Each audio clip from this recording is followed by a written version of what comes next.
Mis hermanos, muy buenos días. El Señor les bendiga grandemente. Acabamos de terminar nuestro tiempo de adoración por medio del canto, y creo que nosotros cantamos de acuerdo a lo que creemos, ¿verdad? Creemos en las verdades de la Escritura y eso cantamos, pero también cantamos de acuerdo a lo que eso produce en nuestro corazón. Cantábamos, por ejemplo, que llevaremos su gloria a cada pueblo y nación, y que anunciaremos al mundo de su amor y de su verdad. ¿Quiénes anhelan esto? ¿Quién anhela hacerlo?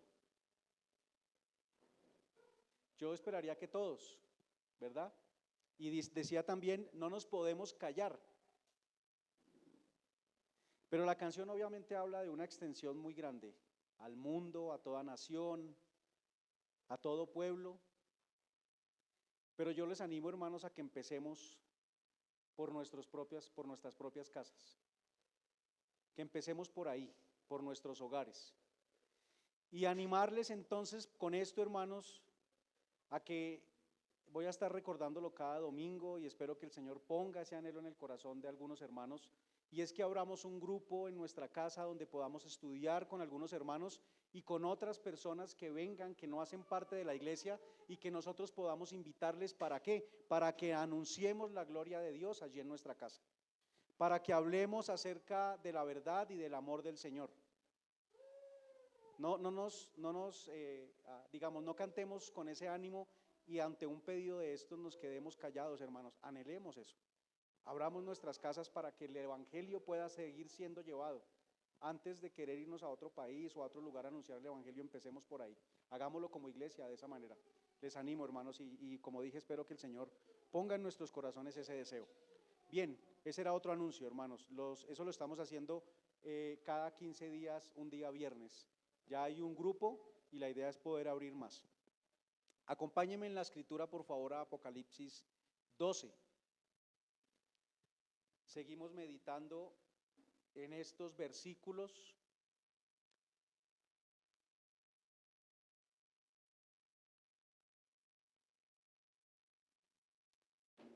Apocalipsis 12, y el día de hoy estaremos mirando los versículos 7 al 12. Hace 8 días estuvimos del 1 al 6. Apocalipsis 12, versículos 7 al 12, dice el Señor así en su palabra: después hubo una gran batalla en el cielo.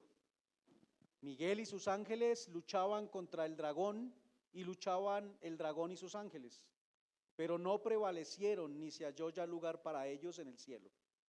Y fue lanzado fuera el dragón, la serpiente antigua, que se llama Diablo y Satanás, el cual engaña al mundo entero. Fue arrojado a la tierra, y sus ángeles fueron arrojados con él. Entonces oí una gran voz en el cielo que decía: ahora ha venido la salvación, el poder y el reino de nuestro Dios y la autoridad de su Cristo, porque ha sido lanzado fuera el acusador de nuestros hermanos, el que los acusaba delante de nuestro Dios día y noche. Y ellos le han vencido por medio de la sangre del Cordero y de la palabra del testimonio de ellos, y menospreciaron sus vidas hasta la muerte. Por lo cual alegraos, cielos, y los que moráis en ellos. Ay de los moradores de la tierra y del mar, porque el diablo ha descendido a vosotros con gran ira, sabiendo que tiene poco tiempo. Amén. Padre eterno, Dios, Señor, tu palabra es luz en medio de las tinieblas, Señor. Las tinieblas no prevalecen cuando la luz viene. Por eso damos gracias, Señor, por tu palabra que alumbra nuestros corazones, que alumbra nuestro camino, Señor, porque por medio de ella podemos reconocer que andamos en un desierto donde no hay alimento espiritual, donde no hay luz, Señor, pero la luz ha venido al mundo y ha traído claridad para la oscuridad en la que andaba el hombre. Señor, damos gracias por tu palabra, Dios, en la cual meditamos esta mañana como iglesia. Y te ruego, por tanto, Señor, te ruego, Dios, que en los corazones de cada uno de los que estamos en esta mañana aquí escuchando, Señor, sea iluminada tu verdad, o lo mejor, que la verdad alumbre en nuestros corazones, Señor, y nos permitan ver aquello que no podemos ver, Señor, a simple vista, sino que es necesaria tu luz para poderlo ver. Que sea, Señor, sacado a la luz la maldad de nuestro corazón y que entonces podamos ver también el gran perdón que hemos recibido, el gran amor, Señor, con que tú te has acercado a nosotros. Y esto nos lleve, Señor, a postrarnos delante de ti para vivir una vida en agradecimiento. Verdaderamente, Señor, nuestra vida entregada a ti para gloria de tu nombre. Amén. Tomemos asiento, hermanos. Hace 8 días iniciamos con este capítulo 12 y quizás perdí el pedirles esto, hermanos, pero lo voy a hacer el día de hoy. Y es que no son versículos fáciles. Capítulo 13 creo que tampoco son versículos fáciles. Hay muchas figuras, hay muchos símbolos, hay que explicar algunas cosas de estas para poder llegar a lo que el Señor quiere decirnos. El fin no es descubrir lo que los símbolos significan. El fin es que al ver qué significan esos símbolos podamos ver lo que el Señor está hablando a nuestra vida, el alimento espiritual que trae. Pero si nos perdemos por un momento, hermanos, si nos distraemos por un momento, es muy probable que perdamos el hilo y hayan cosas que ya no vayamos a comprender con la misma facilidad que si estamos atentos. Así que les pido que por favor estemos atentos, tratemos de no distraernos, porque hay que revisar cosas. Bueno, ya algunas de ellas las pudimos ver hace 8 días, la mujer, el dragón, el hijo, el niño que van a ser, el hijo varón. Y hoy seguiremos narrando el episodio que está sucediendo acá, porque de hecho estos versículos tienen que ver con algo que ya vimos hace 8 días, pero se va a entrar en mayor detalle a observarlo. Lo mismo los versículos 13 al 17 entra en un detalle un poco más claro, más profundo de lo que vimos hace 8 días en el versículo 6. Es todo el capítulo 12 una unidad. Les pido que no nos distraigamos, hermanos, y vamos a iniciar. En el mundo hay muchas batallas. Cuando uno mira la historia del mundo, está llena de batallas, de guerras, de conflictos, de pleitos. Pero no solamente hablando de los hechos históricos, sino también en medio de las situaciones que nosotros vivimos, también tenemos muchos enfrentamientos, muchas batallas, a veces unos contra otros. Incluso a veces entre nosotros como cristianos también hay ciertas batallas. En nuestros hogares hay ciertas batallas, hay enfrentamientos. Y esos enfrentamientos obviamente es porque hay algo en juego que para las personas que se están enfrentando es importante. Si no fuera importante no habría el enfrentamiento, ¿verdad? No habría la batalla. No se le daría interés, pero hay batalla porque hay algo importante en medio por lo cual se está peleando. Se enfrenta entonces por cosas importantes para aquellos que se están enfrentando. Pero quisiera dirigir la mirada hacia unas batallas en particular, para dar un ejemplo un poco más claro, y es en cuanto a los deportes. No hay una batalla, un enfrentamiento quizás como en una guerra, para eliminar al otro contrincante quitándole la vida, pero sí hay un enfrentamiento en los deportes, ¿verdad? Hay 2 contrincantes que se enfrentan y hay algo importante por lo cual están luchando y es importante para ambos. En cada disciplina hay competidores y hay competidores con mayores habilidades que otros.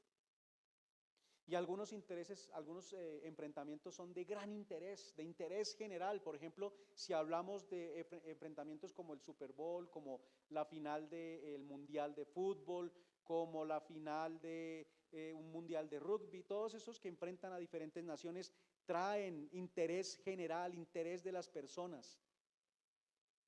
Normalmente cuando esos enfrentamientos llegan a esos niveles, los 2 que se están enfrentando tienen habilidades deportivas, por lo cual el enfrentamiento se va a ver como una gran batalla, como un enfrentamiento entre 2 iguales en habilidades.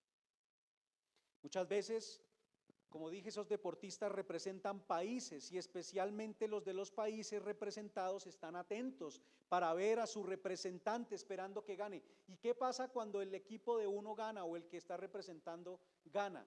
¿Qué decimos nosotros los del país?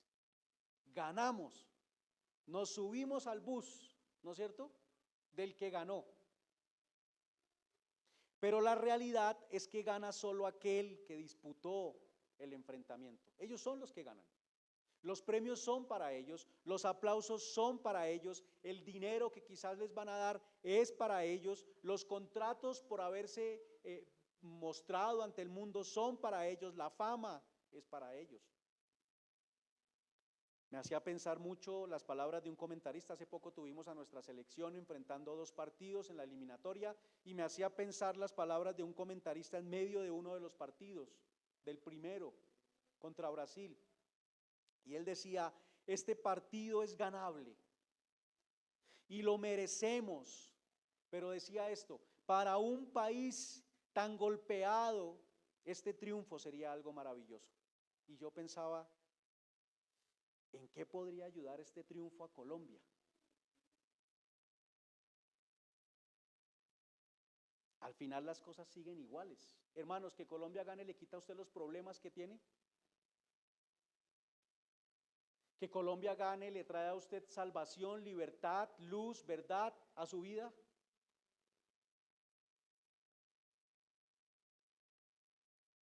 Eso es como el que va a emborracharse para pasar una pena. El problema va a seguir, solo que por un momento la persona altera su estado mental y emocional. No es real, es un estado alterado y manipulado por lo que está ingiriendo, y con estas situaciones pasa lo mismo. Es un estado emocional alterado por la victoria que se ve que nuestro país tuvo. Las emociones se alteran, pero cuando esa emoción baja, nuevamente la realidad aparece y seguimos igual. No ha pasado absolutamente nada. Pero hoy hablaremos, hermanos, porque es que esos enfrentamientos de los que estoy hablando, son enfrentamientos que no le traen nada al mundo. Hermanos, eso no, a mí me impresiona cuando se habla de los jugadores famosos de cualquier disciplina. Y se habla de ellos como si fueran personas que han hecho grandes cosas, las han hecho para su vida. Y no lo podemos desconocer, se han esforzado y han hecho grandes cosas para su vida, pero ¿eso qué le ha traído al mundo? Pero hoy hablaremos de una victoria en la que uno representaba a toda la humanidad. Y al ganar ese grupo, la humanidad, al menos los que son escogidos por él, obtuvieron también victoria en él. No es que nos subimos al bus, es que él nos escogió para que nos subamos a su victoria y tengamos lo mismo que él va a tener: gloria, heredad. No solo es un estado mental y emocional alterado, es una victoria que en realidad cambió la situación de los creyentes y de los escogidos por Dios. Ayer estaba en una charla que organizó un grupo de los que dan los libros para los colegios, en el colegio de mi hija. Invitaron a un psicólogo uruguayo. La verdad, la charla me pareció bastante interesante. Dicen cosas interesantes. La psicología yo no la tacho tampoco como algo que no deberíamos observar. La psicología tiene cosas interesantes y nos deja ver cosas de cómo nosotros funcionamos. Lo que pasa es que ellos no llegan a la solución, que es Cristo. Ellos no avanzan hasta allá, ellos solamente se quedan en un tema muy de acá. Pero el asunto es que él decía que entre más vacíos estamos nosotros, más corremos tras las cosas del mundo, porque las cosas del mundo generan que haya en nosotros esas sustancias que nos alteran nuestras emociones. La dopamina, la oxitocina, todas esas cosas. Y al ir consiguiendo esos objetivos, mis emociones son alteradas y entonces siento yo que estoy bien, que estoy logrando lo que debería lograr. Es como estar, hermanos, drogados o algo así. Pero Cristo no es una droga. En Cristo realmente hay llenura para nosotros. Estaremos hablando hoy entonces, hermanos, de la gran victoria celestial. La gran victoria celestial. Y hablamos de que es una victoria celestial porque es una victoria que no es como las victorias que vemos aquí en el mundo, es una victoria superior, de un nivel más alto, no porque sea una victoria que se dio por allá arriba. La victoria se dio acá y se peleó acá en la tierra, pero es superior, alta, sublime. Y lo primero que quiero mencionar, hermanos, es que esa batalla y esa gran victoria entonces trascienden lo terrenal, precisamente. Trascienden lo terrenal. En los versículos 7 al 9 se habla de esa gran batalla, y es que no podíamos hablar de esa gran victoria o de la gran victoria si no hay una gran batalla. Y es lo que dice el versículo 7, después hubo una gran batalla en el cielo. Hemos hablado, hermanos, desde el versículo, bueno, hemos hablado en todo Apocalipsis, pero hace 8 días hablábamos de un conflicto que ha existido desde el inicio. Cuando el hombre oyó una voz que lo llevó a perder de vista quién es Dios, cuando el hombre fue engañado y perdió de vista quién es Dios, y Dios anuncia entonces allí el conflicto que se ha desatado en Génesis 3:15. Es un conflicto que es real, que es despiadado, que es constante, que no respeta edad, situación, clase, nivel educativo, nivel de desarrollo, no respeta si usted es hombre o mujer. En el versículo 7, allá afuera se está dando una gran batalla, hermanos, pero aquí estamos hablando de la gran batalla y la gran victoria del Señor. Así que no nos perdamos. Versículo 7, hay una gran batalla y dice que se da en el cielo.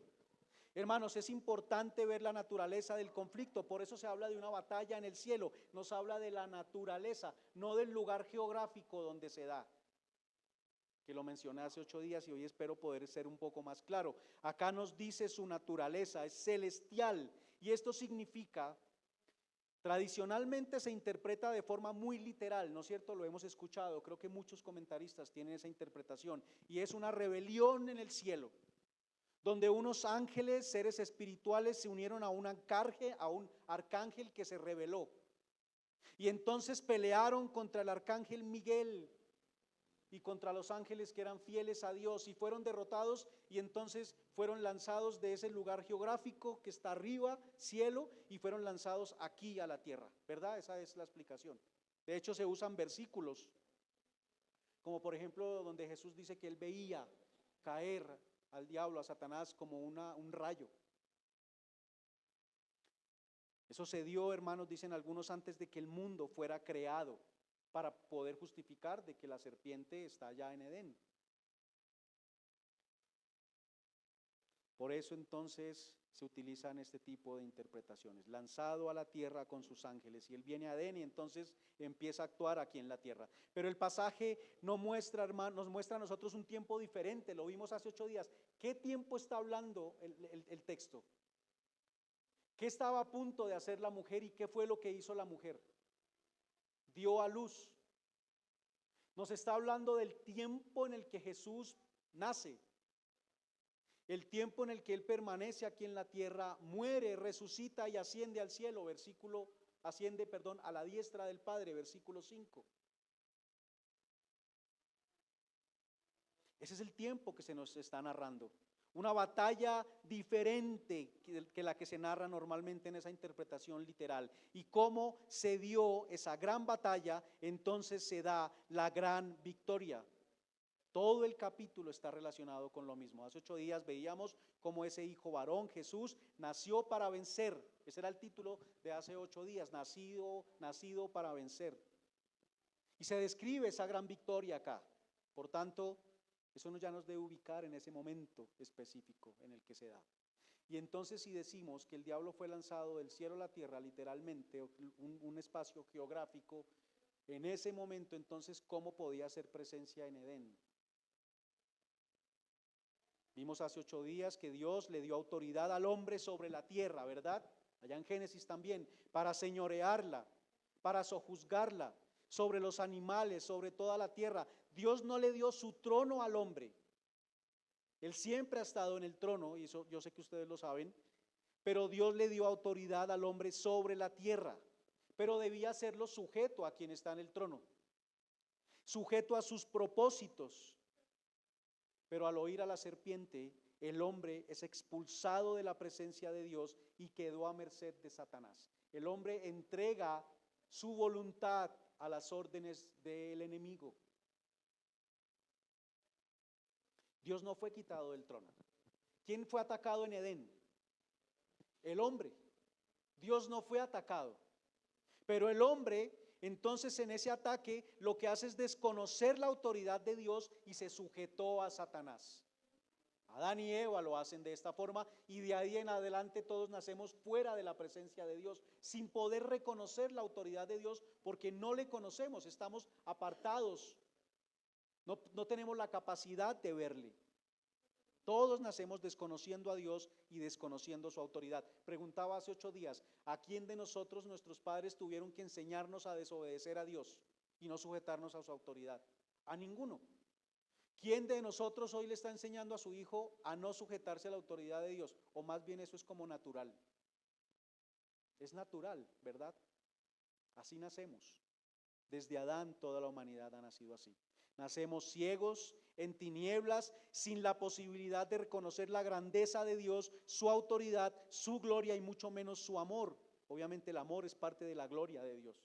Su juicio es parte de su gloria. Entonces, hermanos, dentro de las criaturas de la tierra, el hombre ha ejercido la autoridad sobre la tierra. ¿Es así o no es así? El hombre ha seguido ejerciendo esa autoridad dentro de las criaturas acá en la tierra. Es quien domina. En la pandemia, de hecho, lo veíamos. Cuando todos nos encerramos, nuevamente como que algunos animales que han tenido que irse hacia las orillas volvieran a tomar alguna posesión. Se vieron algunos animales cerca a las ciudades por el silencio y la tranquilidad que había. Pero el hombre ha desplazado, porque el hombre es quien ha estado ejerciendo esa autoridad sobre la tierra. Pero quien ha estado detrás del hombre, dueño de su corazón, ¿ha sido quién? Satanás. Dios nunca ha sido quitado de su trono, eso tiene que quedar claro.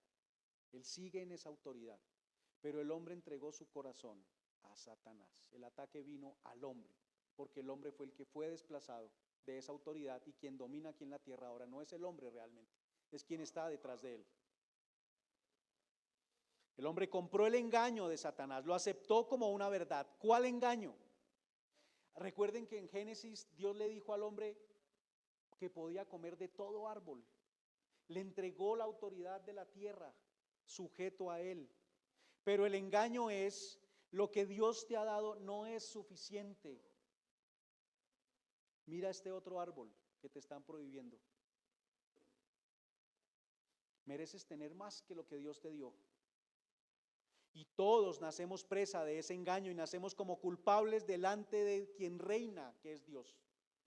Porque nacemos buscando más, buscando lo que no deberíamos estar buscando como prioridad en nuestra vida. Hermanos, el hombre es incapaz de venir a la luz, de reconocer a Dios y de ver su gloria. No tiene la capacidad porque está bajo el poder del maligno.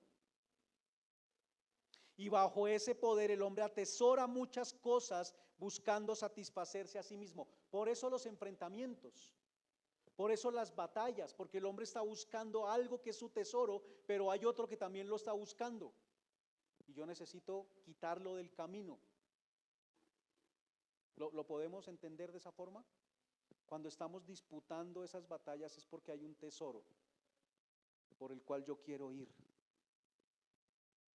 El hombre no pudo reconocer ni adorar a Dios como Dios, dice Romanos 1, y se entregó a adorar y a atesorar la creación. Pero cuando al hombre se le da la capacidad de ver la gloria de Dios, puede reconocer a quien en verdad gobierna, y allí el tesoro de su corazón viene a ser ¿quién? Cristo, viene a ser Jesús. Por eso esta gran batalla, hermanos, es celestial, porque trasciende lo terrenal. No es como las otras batallas que simplemente están con enfrentamientos por cosas de aquí. El enfrentamiento, esta gran lucha que estamos viendo acá, trasciende, es superior, es más alta que cualquiera que tengamos acá. Trasciende lo terrenal, lo temporal, lo material, es de un orden superior. Por eso se dice que hubo una gran batalla en el cielo, no un lugar geográfico. ¿Sí me explico?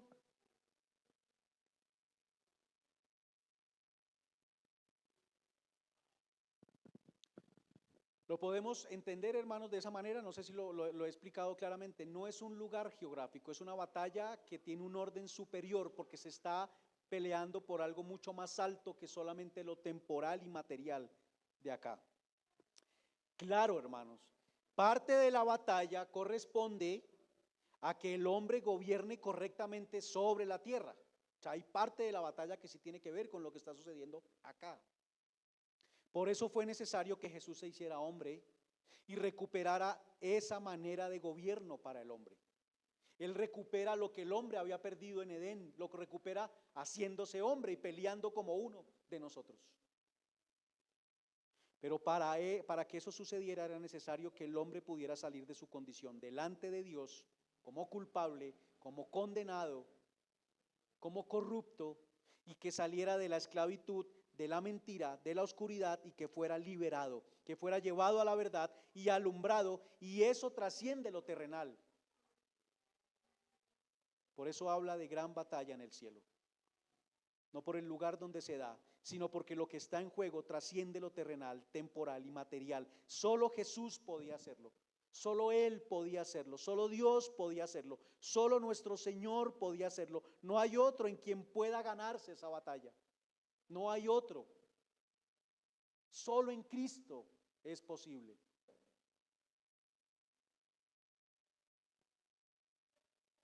¿Entre quiénes es la lucha? Entre Miguel y sus ángeles. ¿Contra quién? El dragón y sus ángeles. Bien, lo primero, hermanos, ¿qué son los ángeles? Ya hemos visto acerca de los ángeles, ¿verdad? ¿Los ángeles son qué? O cuando uno mira la palabra en el lenguaje original, ¿qué traduce la palabra ángelos o ángeles aquí en español? Mensajeros. Los ángeles son mensajeros. Está el dragón y sus mensajeros. ¿Qué mensaje llevan los mensajeros del dragón? Mentira, engaño. Y Miguel y sus mensajeros. ¿Qué mensaje llevan los mensajeros de Miguel? La verdad. ¿Usted lleva la verdad, hermanos, cuando predica el evangelio? Usted es un mensajero de Dios. ¿En dónde y a quiénes son llevados esos mensajes? En la tierra y a los hombres. En la tierra y a los hombres. ¿En dónde se está llevando o dónde se llevó a cabo esa batalla? Acá en la tierra. El dragón y Miguel son figuras, son símbolos, y se menciona esa batalla con estas figuras para mostrar nuevamente la naturaleza de la batalla, hermanos, que trasciende lo terrenal. El dragón, ¿quién es el dragón? ¿Qué dice el versículo 9? Dice que es el diablo y Satanás, el cual engaña al mundo entero. Dice que es la serpiente antigua. Ese es el dragón. ¿Qué quiere decir diablo? La palabra diablo significa acusador. ¿Y qué quiere decir Satanás? La palabra Satanás significa adversario. De hecho, en esta época, cuando alguien iba a hablar de que una persona era adversario del otro, se usaba la palabra Satanás. Ese es su Satanás, su adversario. Cuando hay un enfrentamiento entre dos equipos de una disciplina deportiva, el otro equipo es el Satanás del equipo en el que yo estoy.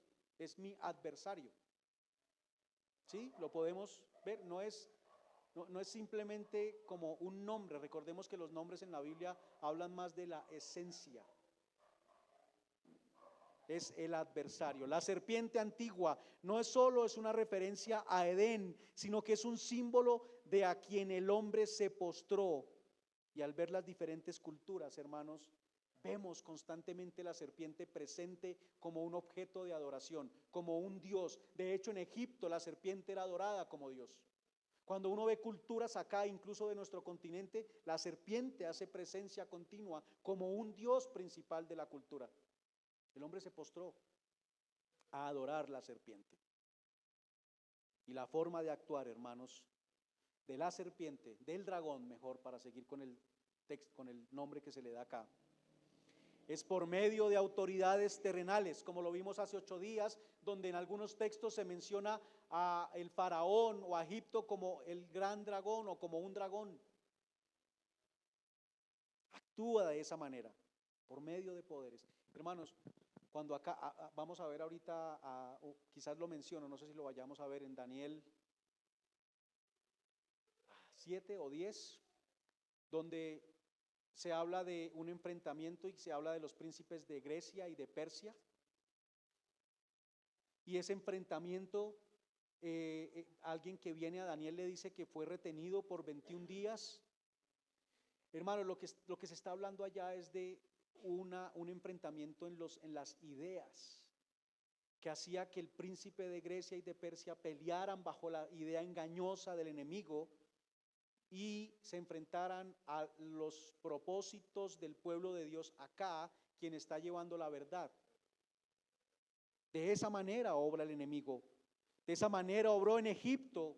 Era Faraón enfrentando y no dejando ir al pueblo de Dios, pero quien está trayendo esa idea para que él no lo deje ir y enfrente de esa forma física al pueblo de Dios, sometiéndolo a esclavitud, es Satanás o los mensajeros de él con esas ideas. ¿Me explico? Esa batalla siempre ha sido por la verdad y la mentira. La batalla siempre ha sido por las ideas y por quien trae la idea engañosa y quien trae la verdad. El dragón entonces es el diablo y Satanás, la serpiente antigua. ¿Y quién es Miguel? Este es un poco más difícil de identificar o de mirar quién es Miguel.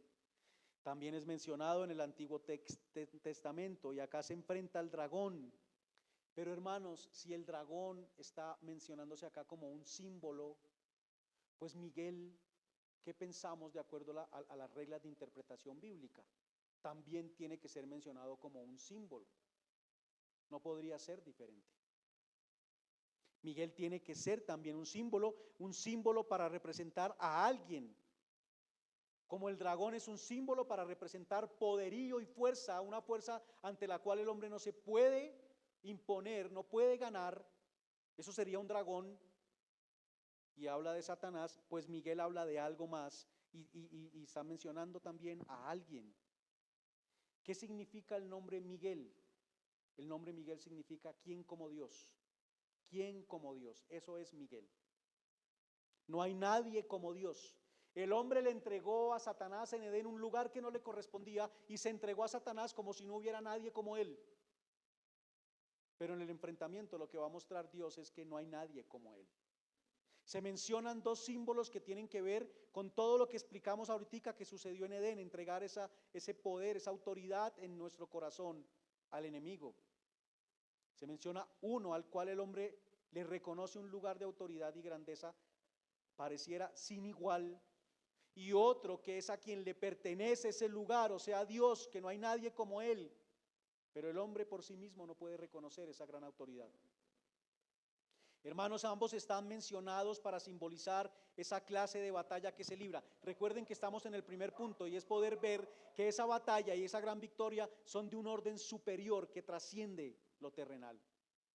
Y estos símbolos están para mencionar eso también. Una batalla en la que el hombre debía ser traído nuevamente a la luz, que señoreara sobre la tierra de forma correcta, dando gloria a su Creador, reconociendo la verdadera autoridad que es Dios, sujeto a Él y en comunión con Él. Eso es lo que se está, o lo que está en juego aquí. La gloria de Dios por medio de aquel que dejó en la tierra para que le representara. Miguel es mencionado en los estudios, enseñanzas, prédicas, como quien comanda el ejército de Dios, ¿verdad? Porque en Judas habla del arcángel Miguel.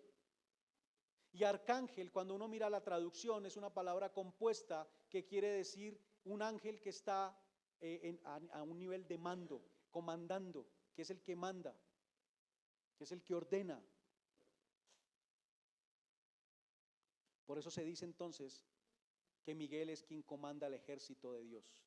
Pero quisiera que viéramos algo, hermanos, porque la primera mención a un príncipe del ejército de Jehová está en Josué capítulo 5. En Josué 5 hay una mención allí para que podamos ver cómo es mencionado allí por primera vez el príncipe de los ejércitos de Jehová. Capítulo 5, versículo 13 al 15.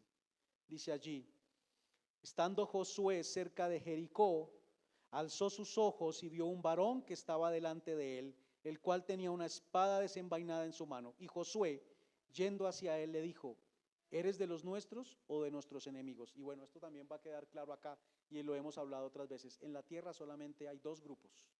Y Josué le está preguntando: ¿o eres de los nuestros o eres de nuestros enemigos? Él respondió: no, mas como príncipe del ejército de Jehová he venido ahora.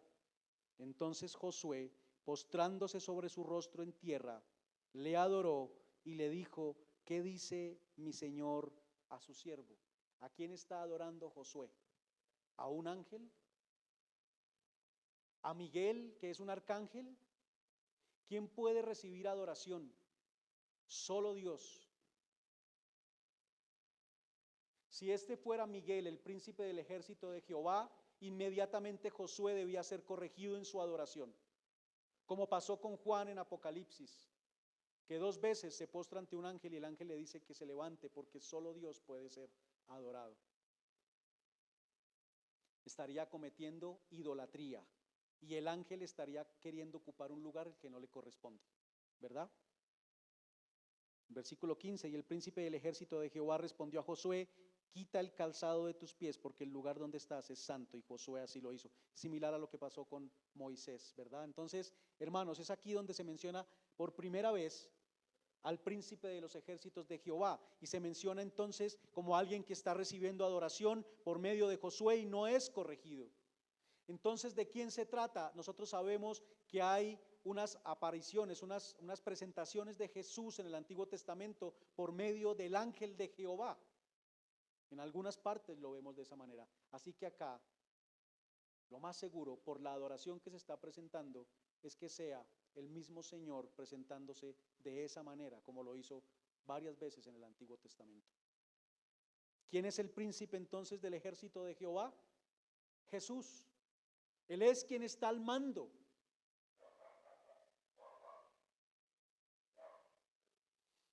Él es quien está al mando, hermanos. En otros momentos, cuando un hombre se postra, ya lo dije, delante de un ángel, ese hombre ha sido corregido. Y a Josué aquí se le da la capacidad de reconocer quién es el que está delante de él, que no es otro que Dios en la persona o en esta figura que aparece allí. Hermanos, Miguel se menciona 5 veces en la Biblia.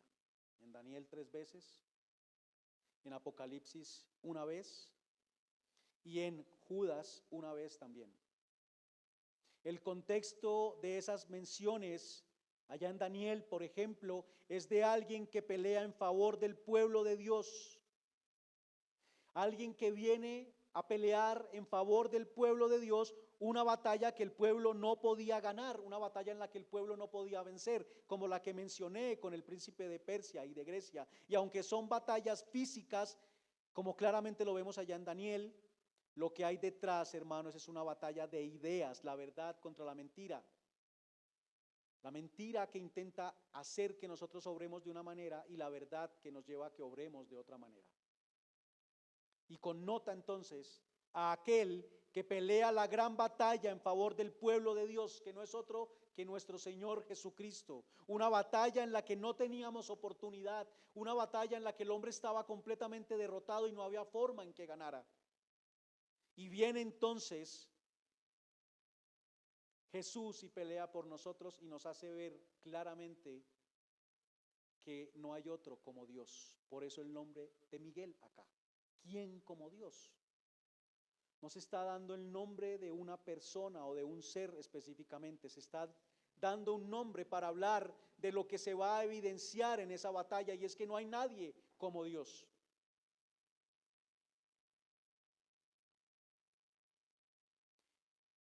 Ya expliqué lo de la palabra arcángel, palabra compuesta que significa el que gobierna a los ángeles, el que gobierna a los mensajeros. ¿Quién gobierna a quienes llevan el mensaje de la verdad? Jesucristo es quien lo hace. Él le da autoridad a los apóstoles para que lleven el mensaje y esa autoridad siga siendo extendida. Hermanos, usted y yo somos mensajeros de Jesús y quien nos gobierna es Jesús. Ahora, no quiero decir que los ángeles no existen, pero lo que trato acá es que veamos que en la escritura muchas veces los nombres son usados para hablar de un adjetivo, de un atributo, de una acción de una persona, de algo que está sucediendo acá y que se está manifestando. Y aquí lo que se está manifestando con este nombre es que no hay uno como Dios. ¿Recuerdan en Mateo 1? Cuando se anuncia el nacimiento de Jesús, que también está en Isaías 7, ¿qué le dice el ángel a José? ¿Qué nombre le debe poner al hijo que van a nacer? Emanuel. Bueno, no sé, ¿a quién le dice Emanuel? ¿A María o a José? Creo que es a José, que le dice que el nombre debe ser Emanuel. Y en Isaías 7 también lo dice, 7:14, que nacerá ese hijo y le pondrán por nombre Emanuel. ¿Acaso el nombre de Jesús fue Emanuel? Fue Jesús. ¿Por qué se está diciendo que el nombre de él es Emanuel? Porque es Dios con nosotros. Lo que se está diciendo no es que sea el nombre, sino lo que se está mostrando es algo que esa persona evidencia, manifiesta, y es que Dios está con nosotros, porque Él vino aquí a la tierra a morar en medio de nosotros. Y acá Miguel connota lo mismo, es una batalla en la que el hombre no podía vencer, en la que el enemigo tenía todo el dominio, nos tenía sometidos, pero ahora viene Jesús. ¿Y quién como Dios? Eso es lo que manifiesta ese nombre. No sé si he sido claro, hermanos, en esa explicación. Esa grandeza se ve en la manera como Jesús enfrenta la batalla y obtiene la victoria. Lo dijo el versículo 5, la mujer dio a luz, Él viene como hombre y derrota al enemigo siendo hombre. El dragón y sus ángeles no prevalecieron, dice el versículo 8, no prevalecieron. ¿Quién es derrotado entonces en esa batalla? El dragón y sus ángeles. La palabra prevalecer significa tener fuerza para poder vencer en la batalla. Prevalecer significa eso. Y cuando dice que no prevalecieron, entonces, ¿qué quiere decir? Que no tuvo fuerza para poder vencer. No tenía lo necesario para poder vencer. Lo que quiere decir es que el dragón y sus ángeles no tuvieron la fuerza para vencer delante de Jesús. El enemigo, hermanos, atacó al hombre, fue al hombre porque sabe que contra Dios él no tiene oportunidad. Él sabe que no hay ninguno como Dios. La batalla no es entre un enemigo igual de poderoso a Dios. No hay nadie como él. Él viene y derrota al enemigo en una situación de debilidad, haciéndose hombre. No desplegando un gran poder quizás como lo hizo en Egipto. Obviamente para derrotar al enemigo como lo hizo Jesús se necesita bastante fuerza para dar la vida como Él la entregó. No estoy desconociendo eso, pero lo que estoy tratando de hacer ver es que lo derrota haciéndose hombre. El enemigo atacó al hombre, hermanos. Ellos no prevalecieron, no tienen oportunidad, por eso no van contra Dios. La palabra dice que ellos creen que Dios es uno, ¿verdad? Ellos creen que no hay sino un Dios. Los demonios lo creen. Eso dice Santiago, ¿verdad? Creen que Dios es uno, que no hay más, que solo Él es Dios. Ellos creen eso, que no hay ninguno como Dios. ¿Y qué pasa? Tiemblan. Ellos no dicen, vamos a enfrentarlo.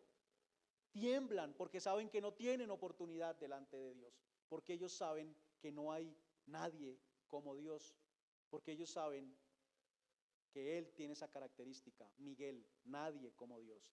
El ataque fue al hombre y por eso Dios viene en la persona de Jesús a pelear como hombre en favor del hombre. Satanás intenta hacer lo mismo con Jesús en su condición de hombre, llevarlo a que le adore, ¿no es cierto? Le ofrece los reinos de la tierra. Si postrado me adoras.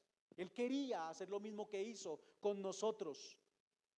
Pero Jesús le dijo, escrito está, solo al Señor tu Dios adorarás. Hermanos, Jesús no solo sabía que estaba escrito, Jesús no solo recordaba que estaba escrito, la verdad moraba en Jesús, estaba escrita en su corazón, la verdad, la luz moraban en Él. Claro, yo sé que quizás alguno me va a decir, pastor, Jesús es la luz, Jesús es la verdad. Él lo es. Pero lo que significa es que en esa carne moraba la verdad, moraba la luz. Por eso Él es la luz, por eso Él es la verdad. Por eso Él vence, no solamente porque tenía la información, sino porque Dios moraba en Él. Él era Dios. En esa carne moraba Dios, en ese tabernáculo moraba Dios. Jesús viene para librar esa batalla y en la Biblia se expresa como la hora, ¿verdad? Él dice varias veces, a María le dice, mi hora, mi hora aún no ha llegado. Vayamos a Juan 12, por favor. Porque es interesante que eso también nos ayuda a ver cuál es este momento en el que el enemigo está siendo echado fuera del cielo. Juan 12, versículos 27 al 33, dice, ahora está turbada mi alma. ¿Y qué diré? Padre, sálvame ¿de qué? De esta hora. Mas para esto he llegado a esta hora. Ahí está la mención, esta es la hora. Padre, glorifica tu nombre. Entonces vino una voz del cielo, lo he glorificado y lo glorificaré otra vez. Y la multitud que estaba allí y había oído la voz decía que había sido un trueno, otros decían un ángel le ha hablado. Respondió Jesús y dijo, no ha venido esta voz por causa de mí, sino por causa de vosotros. Versículo 31, hermanos. Ahora es el juicio de este mundo. ¿Cuándo? Ahora, a esta hora. ¿Cuál hora? La hora de su muerte, que es de lo que él viene hablando.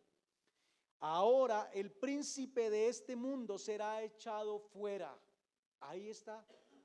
No fue antes de la creación del mundo. ¿Cuándo fue echado fuera el príncipe de este mundo?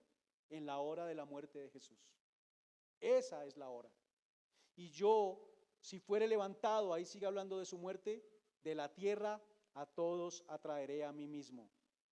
Y decía esto dando a entender de qué muerte iba a morir. Le respondió la gente, ¿hasta dónde dije 33? Hasta ahí.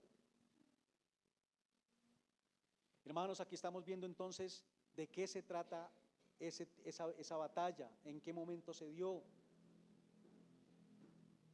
Después más adelante él va a orar y va a decir nuevamente que sea glorificado y está hablando del momento de su muerte, hermanos. Esa es la hora, el momento de su muerte. Luego ahí mismo en Juan avanzamos un poquito más y vamos al capítulo 16, porque va a decir algo interesante, 16 del 8 al 11.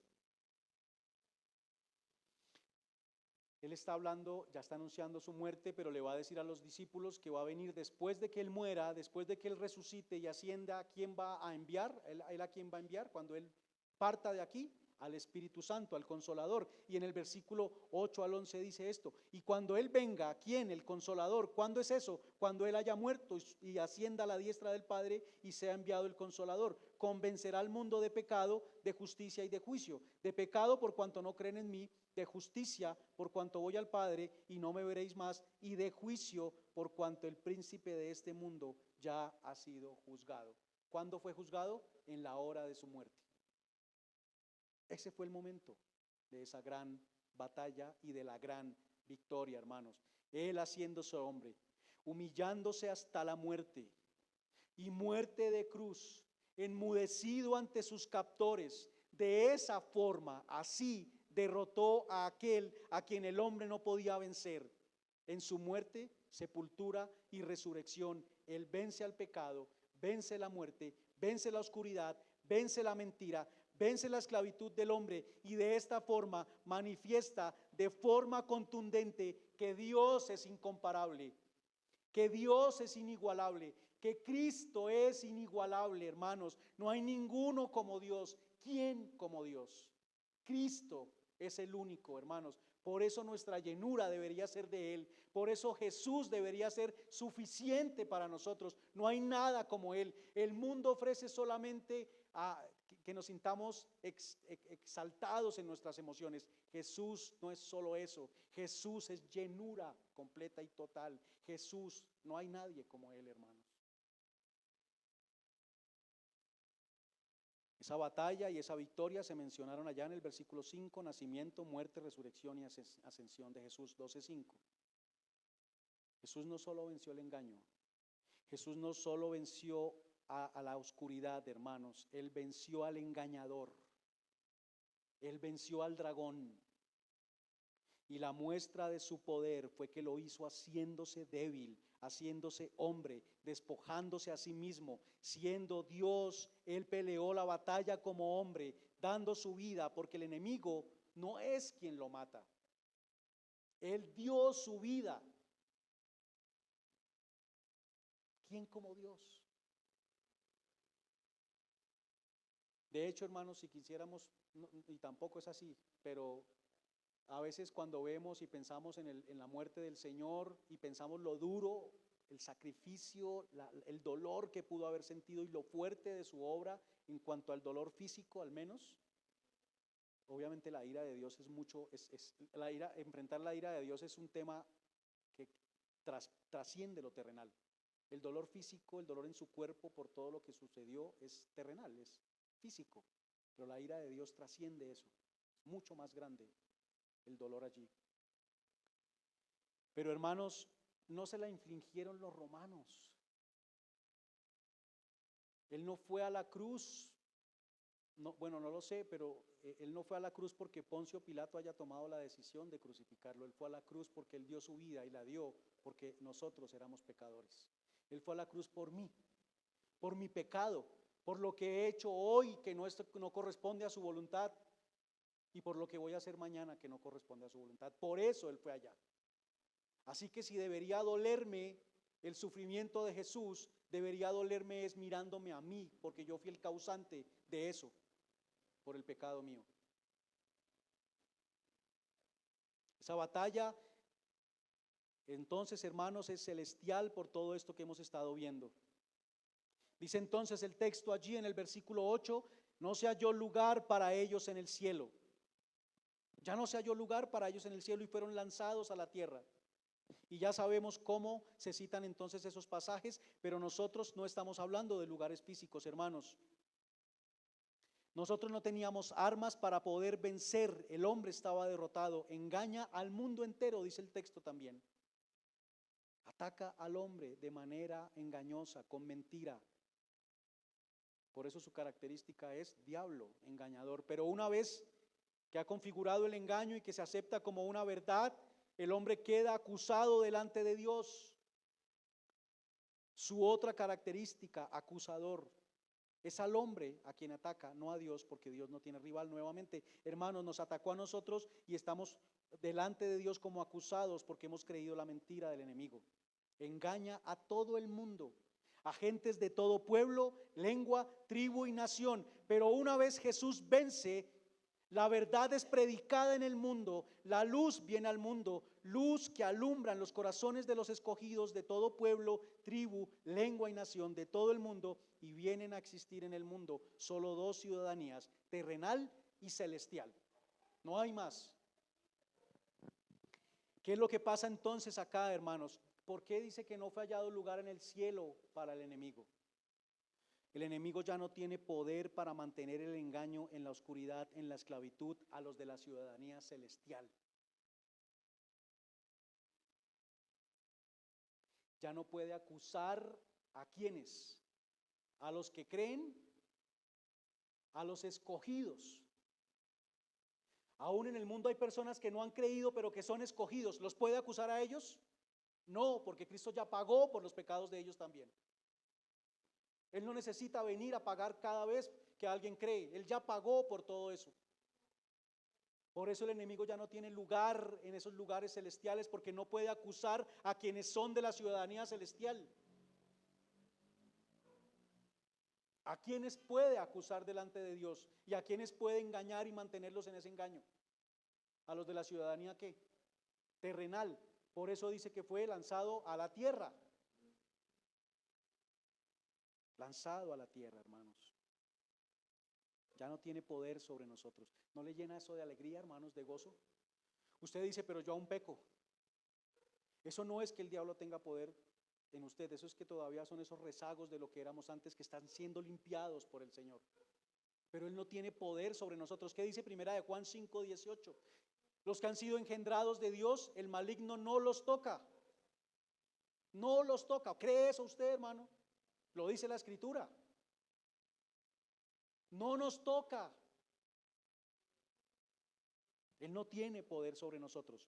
No tiene poder sobre quién, sobre quiénes, sobre los que están en esa ciudadanía celestial, los que estamos sentados en lugares celestiales con Cristo. Ya no tiene poder. Romanos 8:33 lo dice. ¿Quién acusará a los escogidos de Dios? Nadie puede acusarnos delante de Él.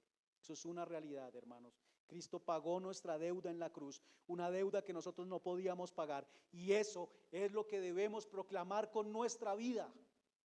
Eso es lo que debemos proclamar, no solo con palabras, con nuestra vida, hermanos. Y ese es el segundo punto, la proclamación de la buena nueva. Ya vimos los versículos 7 al 9. Y ahora entraremos en los versículos 10 al 12. Oí una gran voz en el cielo que decía: ahora ha venido la salvación, el poder y el reino de nuestro Dios, la autoridad de su Cristo. Es una proclamación. La proclamación de la buena nueva es la proclamación de la gran victoria de Cristo sobre el enemigo. Eso es lo que proclamamos nosotros. Oí una gran voz en el cielo, hermanos. Nuevamente, una voz en el cielo. Eso lo único que indica es que es una voz que no es simplemente una voz terrenal. Así, hermano, cuando usted está hablando del evangelio, ¿su voz es terrenal o celestial? Es una voz celestial, es una voz en el cielo. ¿Por qué? Porque el mensaje que usted está llevando es un mensaje celestial, no tiene nada que ver con lo terrenal, es celestial. Esta es una gran voz en el cielo que escapa a lo terrenal, que es elevada, porque la voz anuncia el evangelio y ese mensaje proviene de quien está en autoridad, es una autoridad elevada también. Por eso se habla de cielo, porque está fuera del alcance de esto terrenal, alta como ninguna otra. Por eso la voz también anuncia con esa misma autoridad que es celestial. Es una autoridad fuera de lo terrenal y que por eso se habla de cielo, hermanos. Es una voz en el cielo por esta razón, para hablarnos de su altura, de su grandeza, que está apartada de lo de acá. Es lo que connota, hermanos, no para ubicarnos en un lugar físico estrictamente. Creo que he sido empático en esto, no sé si ha quedado claro. Cuando se habla de cielo, en la escritura muchas veces se habla de cielo, claro, también se habla de cielo como las nubes, como un lugar físico, pero en estos pasajes y en otros también, el cielo connota un lugar de altura que escapa a lo de aquí, que es mucho más alto que cualquier cosa que haya acá. Cuando dice que pongamos los ojos en lo de arriba, es eso. Es algo mucho más grande que lo de acá. Cuando se habla de cielo en la escritura, hermanos, en el contexto nos dice con qué se está relacionando. Puede hablar de autoridad, de propósitos, de mensaje, de vida, pero con un nivel de altura que sobrepasa lo terrenal. Por ejemplo, la batalla en el cielo no es una batalla como la que enfrentamos acá, no es la batalla deportiva, no es la batalla de las guerras, es superior, es mucho más alta. Ahora, ¿de quién es la voz? Bueno, hermanos, he tenido dificultad en eso. Y debo confesarles que para este momento no tengo claridad de quién es la voz. Debo decir que para esta prédica yo no logré tener claridad aún de quién es la voz. No son los ángeles, porque más adelante va a decir que él acusaba a nuestros hermanos y a ninguno de los ángeles Dios llama ¿qué? Hijo. Por eso ellos no pueden dirigirse de esta manera. Algunos dicen que son los santos que habían muerto.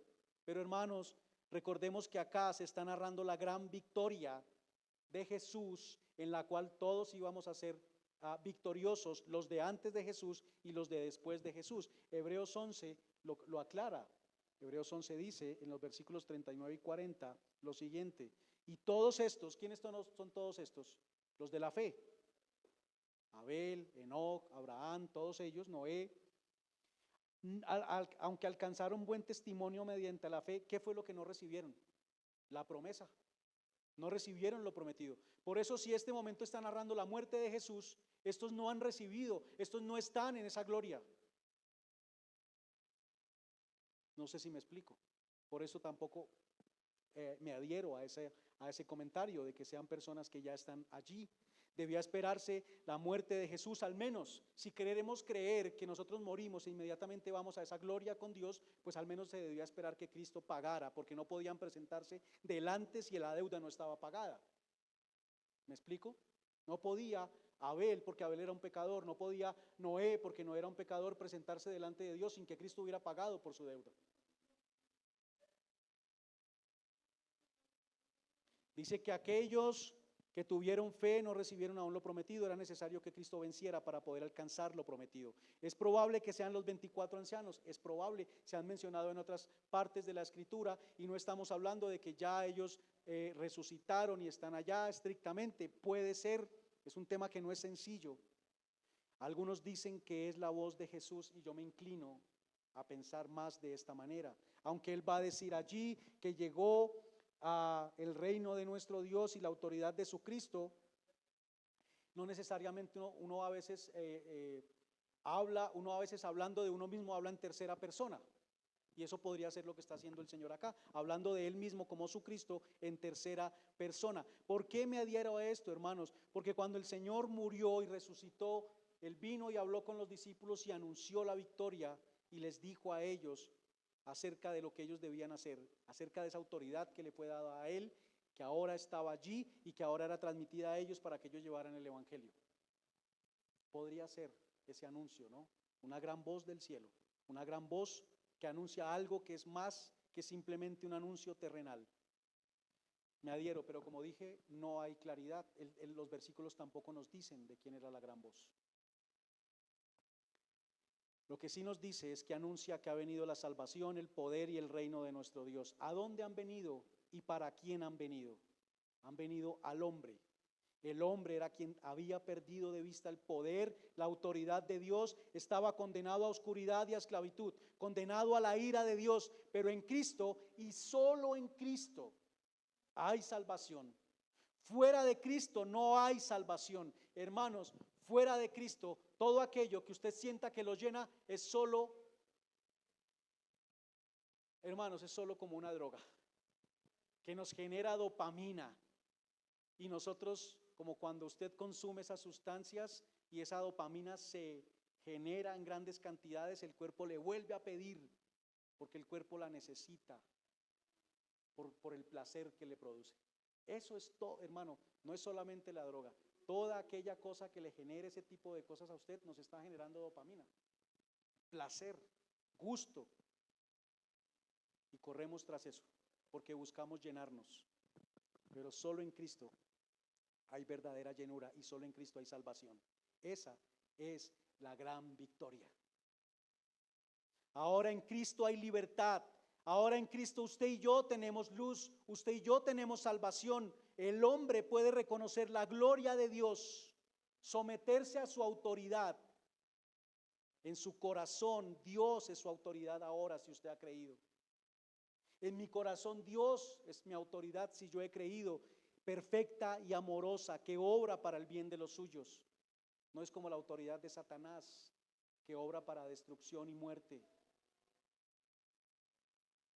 Somos salvos del usurpador, hermanos. Somos salvos del pecado, somos salvos de la ira de Dios, somos salvos de la vanidad del mundo.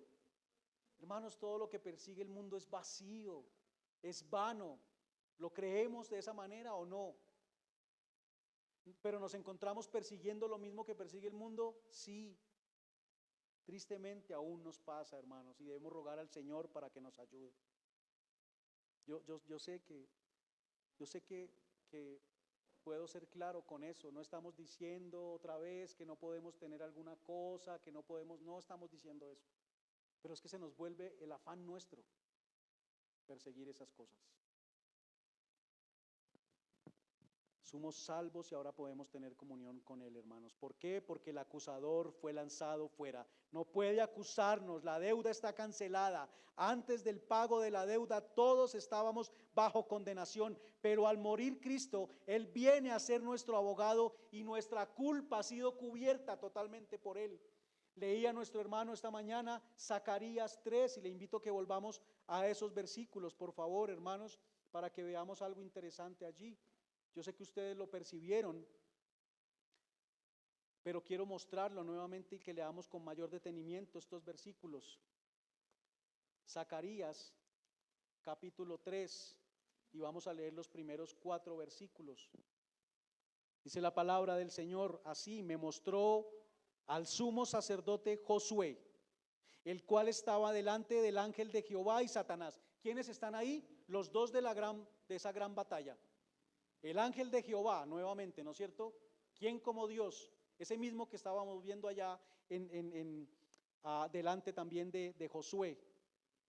El ángel de Jehová y Satanás estaba a su mano derecha. ¿Para qué? Para acusarle. ¿Podía acusarlo? Sí, porque él tenía ropas viles. Dijo Jehová a Satanás: Jehová te reprenda, oh Satanás, Jehová que ha escogido a Jerusalén te reprenda. ¿No es este un tizón arrebatado del incendio? Y Josué estaba vestido de vestiduras viles, por eso podía ser acusado. Y estaba delante del ángel. Y habló el ángel, hermanos, y esto es maravilloso, y mandó a los que estaban delante de él diciendo: quitadle esas vestiduras viles.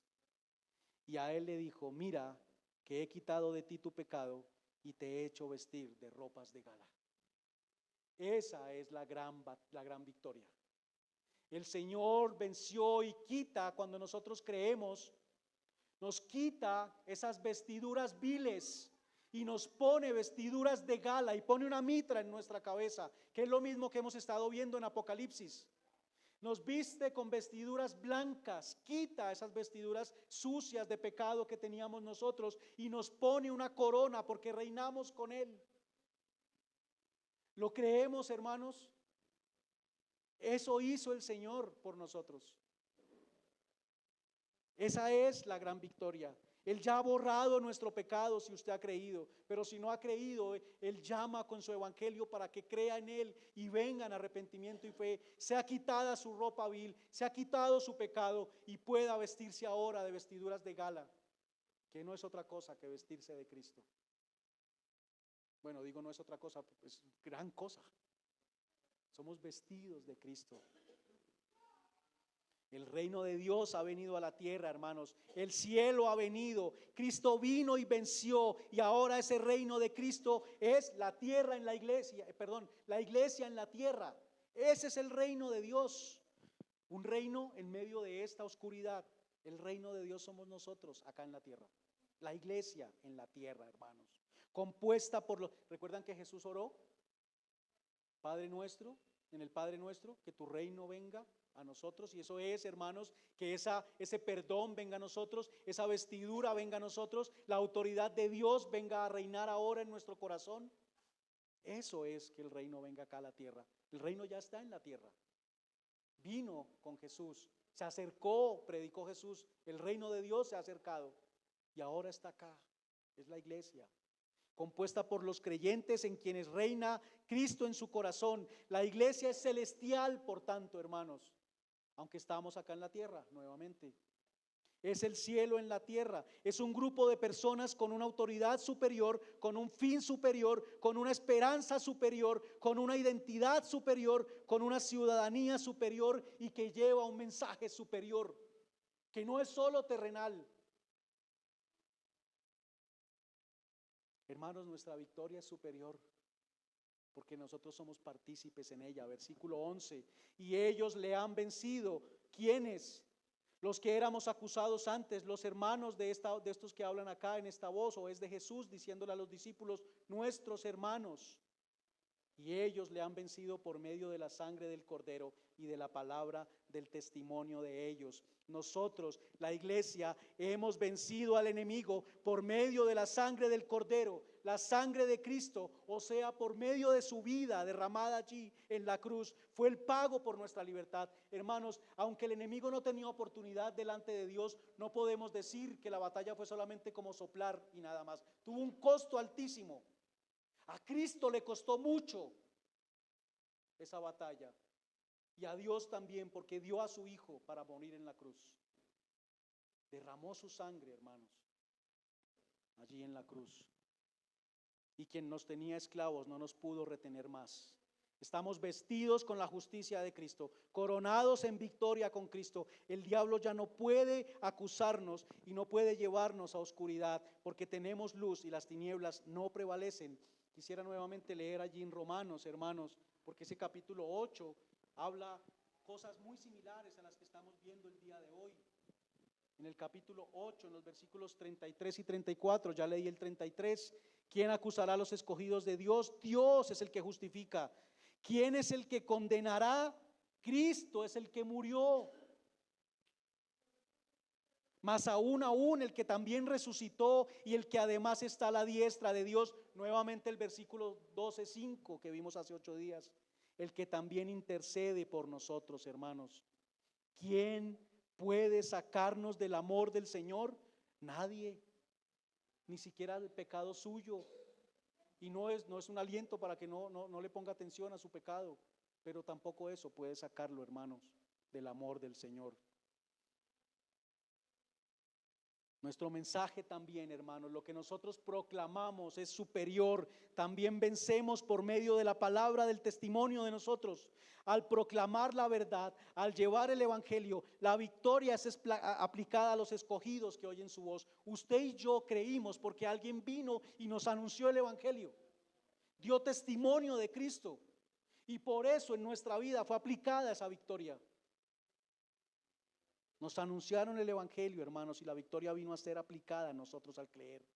Por eso, hermanos, nuevamente, y discúlpenme, quiero seguir hablando de eso durante los domingos, y es por eso la necesidad de que anunciemos el evangelio. Por eso también la invitación a que abramos esos grupos en nuestros hogares y podamos invitar personas para que estudien y escuchen la palabra, hermanos, porque nuestro mensaje es un mensaje que trasciende lo terrenal y que la humanidad lo necesita.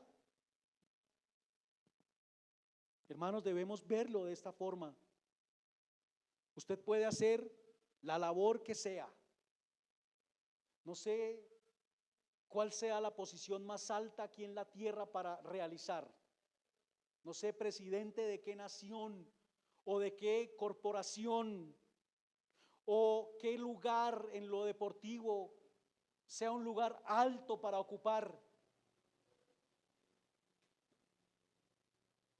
Pero incluso, hermanos, esa labor, por alta que sea en la tierra, está muy por debajo de la labor de ser mensajero de Cristo. ¿Lo creemos de esa manera o no? Porque, hermanos, por grande que sea la labor que la persona realice aquí en la tierra, lo que haga no trascenderá de lo terrenal, pero el mensaje que nosotros llevamos trasciende de lo terrenal y temporal. Yo sé que ustedes han escuchado la historia de Spurgeon cuando hablaba con un príncipe y que seguía, era el siguiente en el trono, pero él sentía el llamado, ¿no es cierto? No sé si es real o no, la he escuchado, pero no sirve, hermanos. Él era el siguiente a ocupar el trono cuando quien estaba de rey en Inglaterra moría. Y él, hablando con Spurgeon, decía: no sé qué hacer porque siento el llamado. ¿Y qué le dijo Spurgeon a este hombre?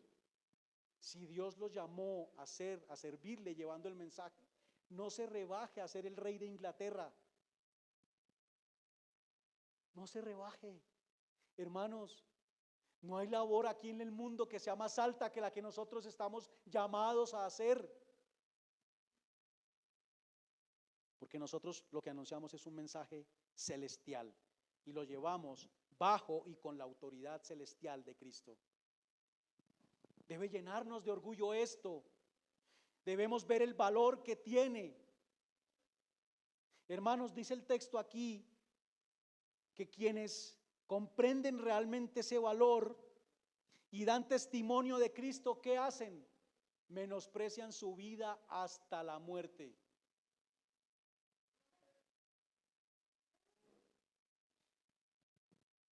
Menosprecian su vida hasta la muerte por el testimonio que llevan.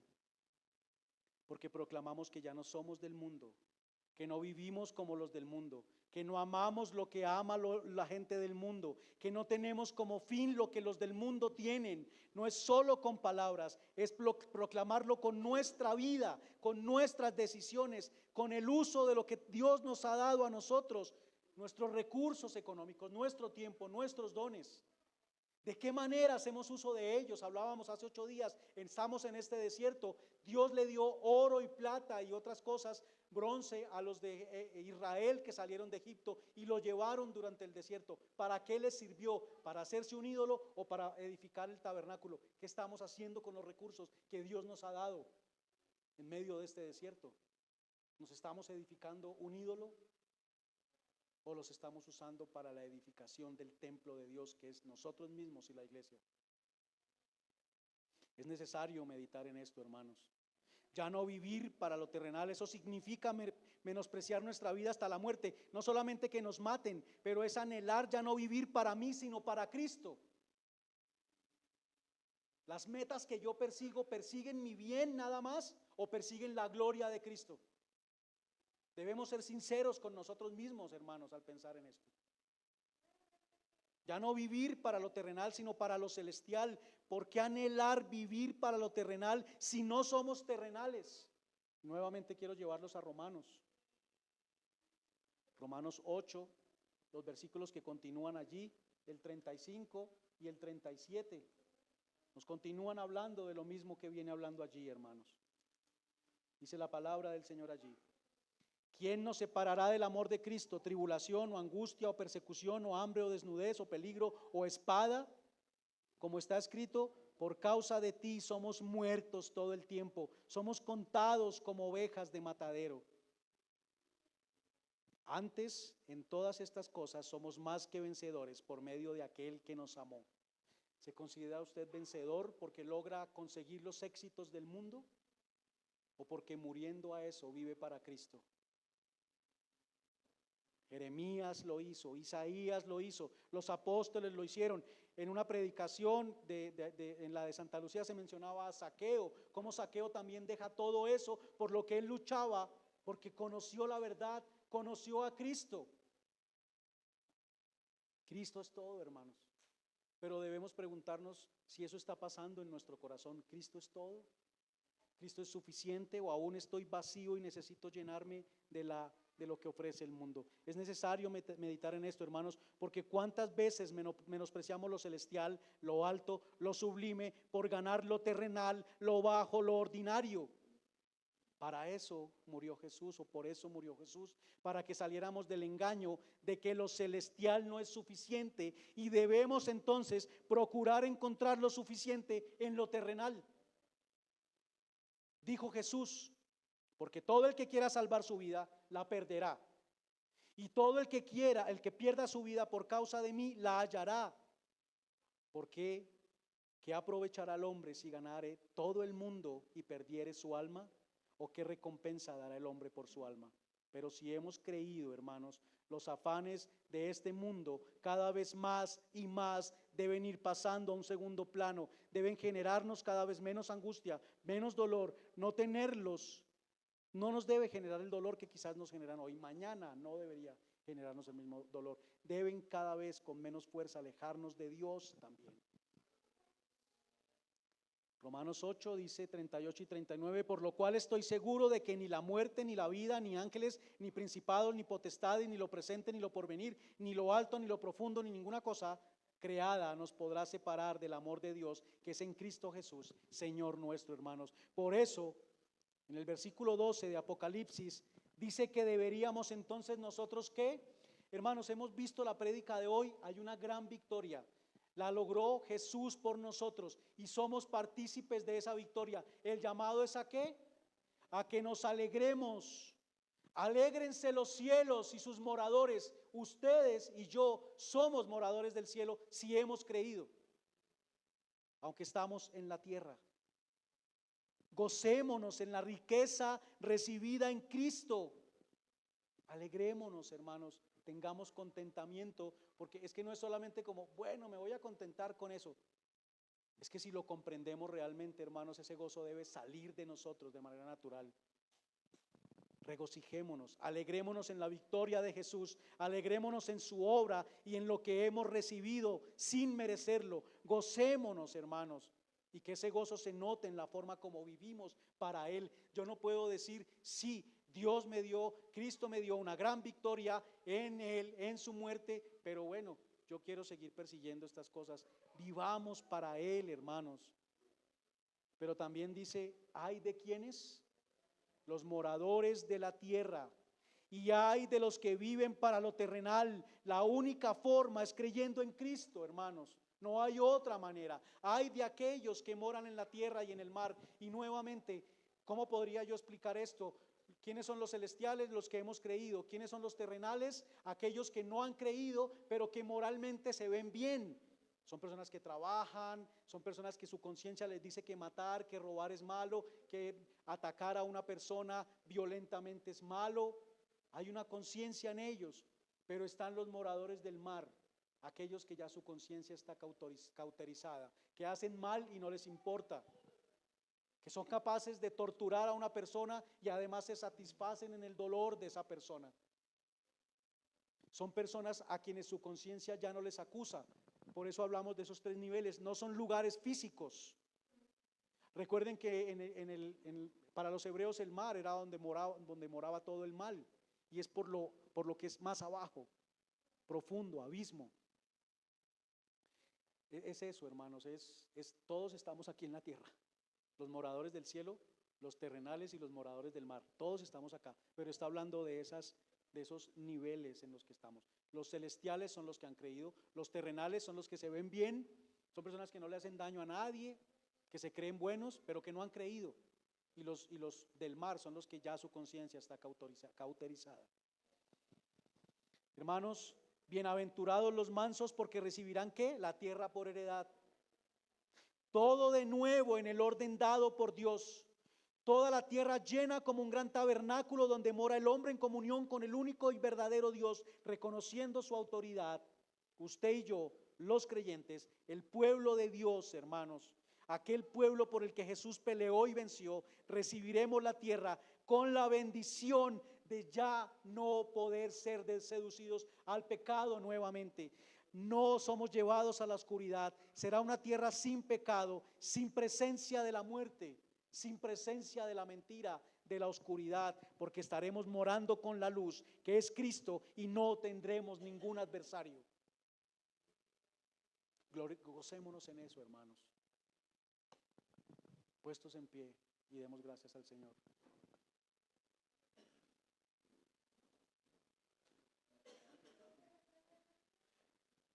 Padre eterno, Señor, cuán maravillosa es tu palabra, Dios, en la cual nos dejas ver lo grande de la obra tuya, Dios. Nos permites, al haber sido llamados y derramar fe en nosotros, poder ver tu gloria a través de estas palabras. Pero no solamente verlas, Señor, sino que toda esa gloria viene a morar en nosotros y somos transformados de gloria en gloria. Señor, te rogamos que cada vez Cristo sea formado más en nosotros. Que eso se note en el gozo, Señor, al poder comprender realmente la gran obra, la gran victoria que tú has obtenido en favor nuestro. Teníamos un enemigo frente al cual no podíamos enfrentarnos, había derrota para nosotros. Estábamos esclavizados y no podíamos salir de esa esclavitud. Estábamos en oscuridad y no podíamos salir de esa oscuridad. Estábamos en tinieblas, pero tú, Señor, la luz admirable ha venido y alumbra en nuestros corazones y somos rescatados. La salvación ha venido a la tierra. La salvación vino al hombre porque el hombre estaba condenado a la ira de Dios, pero ahora hemos sido salvados y ahora estamos en presencia de Dios, pero bajo su amor en Cristo Jesús. Señor, ayúdanos a notar realmente que el pecado nuestro es tan aborrecible que Dios no simplemente decidió perdonarnos, sino que la deuda era tan grande que debía ser pagada. No es simplemente un perdón a expensas de la justicia. La justicia fue derramada, pero fue derramada sobre Cristo, y esa fue la gran victoria para nosotros. El enemigo fue echado fuera y no tiene poder sobre la iglesia, no tiene poder sobre los escogidos, no tiene cómo acusarnos, porque toda nuestra deuda ha sido pagada. Gracias, Señor. Bendito Dios, ayúdanos para que en nuestros corazones esto sea una verdad que se afiance y que me lleve a vivir entonces en agradecimiento, menospreciando nuestra vida, Señor, hasta la muerte, dejando de vivir solamente para nuestros sueños y vivir para ti, Señor, para dar testimonio de esa verdad, que haya anhelo en nosotros de llevar esa verdad, Señor, que no solamente lo hagamos mientras nos queda fácil y cómodo, sino que nos incomodemos, porque no debemos, Señor, tener como preciosa nuestra vida, sino precioso el poder llevar tu evangelio y tu verdad. Que así sea, Señor, en nuestro corazón y en el corazón de todos mis hermanos en esta iglesia y en cada una de las iglesias a las cuales, Señor, tú sostienes, para gloria tuya. Amén y amén. Gracias, hermanos. Dios les bendiga.